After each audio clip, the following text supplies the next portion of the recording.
Hey y'all, welcome back to the HackShack. And I got a off-the-cuff bench one again here today. I'm going to put a link up here. A while back, I tried to check out this add-on that Stephen Combs, Retrocombs, had put into that C16 that I got for him, but it didn't work, right? So I've got his C16. I put his upgrade in mine, and it seemed to work okay. It does not work in his.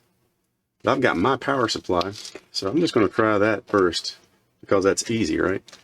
Maybe something happened with his power supply or something when trying to use this upgrade. Because I know this power supply worked on my C16 with the upgrade. And I know he says his C16 works fine without the upgrade in place. Let's open this up. I think there might have been some loose stuff in here from before. I'm going to make sure that nothing's going to short out. Okay, so let's see here. He's got his in place there. I'm going to look and make sure that no pins are wonky there. That looks all right, I think. Okay. I'm going to put that right there. So let's get power. Get our power in here. And then we're going to get our video in here. Let me find that. And we will go from there. Let's see if it acts dead. Alrighty, let's switch this back over here. Okay. Alright, I hear the sound coming through. I do not see anything. And the reason I didn't see anything was because I had the video cable hooked up wrong. This is a cable I had rigged up, soldered together with some oddball colored ends a long time ago. And I should have just grabbed one of my normal ones, but I just grabbed that one because it was on the bench. And so you'll see as we go along here at the beginning when I'm doing some testing, it's really not good valid testing. I basically had the audio and video flipped. So I'm sure I was saying lots of cool, interesting stuff right here, but I didn't realize in this particular view of OBS, which I have not used much, I had the microphone muted. So anyway, what I'm doing right here is trying to turn the thing off and on. I'm messing with my AV to HDMI converter there. That's when you see those test patterns, and nothing seems to be working. So I'm thinking this thing must be dead because I'm not assuming I've made a mistake with the video cable. So at this point is when I decide to try my TED. So I pull his TED out there, and then I leave the upgrade module in place and just stick my TED in and test it. Still with the video being messed up, or me not knowing that the video cables are flipped, I still think that's not working. At this point, I decided to move the cable over to a VIC-20 I had on the bench just to make sure it worked. And you can see when I did, it looked kind of like garbage. The only reason it looks like this is because of the way the VIC outputs the composite and the way this little cheap AV to HDMI box does. I don't know why, but this is what it looks like, you know, on the screen when I move the cable to the screen and bypass the converter. So it's just the way it is, but at least it helped me realize I had been using the wrong cable the whole time. So with that figured out, I got the right cable into the capture box, and I put the cable back into the 16 out of the VIC-20. So now I had a good cable hookup, and my TED chip and his upgrade board still in there, and gave it a couple of tries and still had no luck.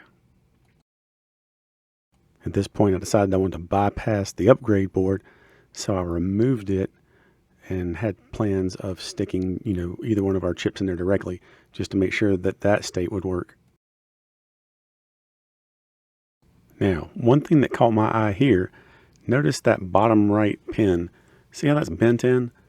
That made me wonder if that was pointing in and was like inside the socket instead of going down in the pinhole. But I also thought it would be a little more aggressively bent than that. And these are kind of soft on this board. And maybe I did that when I pulled it out, but I'm not sure. But anyway, I straightened it out a bit, and I set it to the side so we could test our two TED chips in there directly. So next, I tested out Steven's TED chip with no upgrade board in between and fired that up, and it looked like it worked just fine. So that was good to prove that his chip was okay. What I wanted to try next was go back with the upgrade board that still had my TED in it, but with the straightened out leg.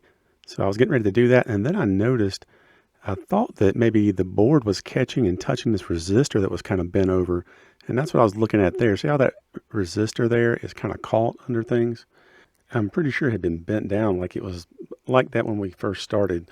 And I wasn't sure, maybe that was shorting against something, but I just wanted to remove it as a possibility. So you'll see next I removed that board for a second and straightened that resistor up and got it out of the way and then put it back in.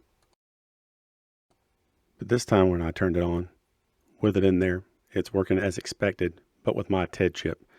And you'll see I turn it off and flip the little switch here, and then it comes up with the upgrade kind of in gear, and it shows that it's got the 64K activated right here. So that's working great as we want it. Now we just need to see if it'll do it with his TED chip. So the next thing I did was take my TED out, put his TED in. I didn't mess with the upgrade board. You can see here I fired it up. The switch was still in the 60K position, but it popped up okay.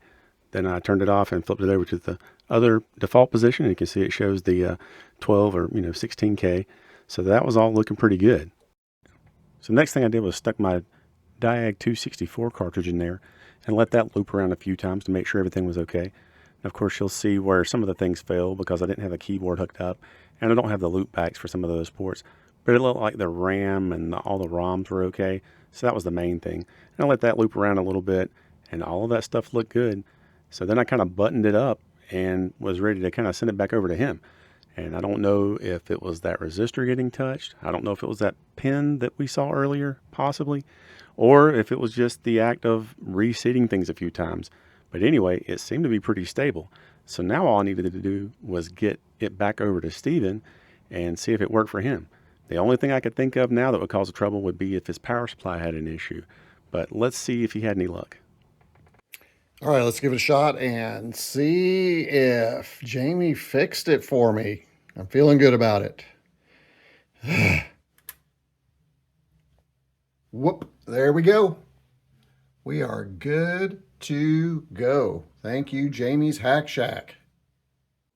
Hey, if you made it this far, thanks for watching. Hope to see you again next time. Take care. Bye-bye.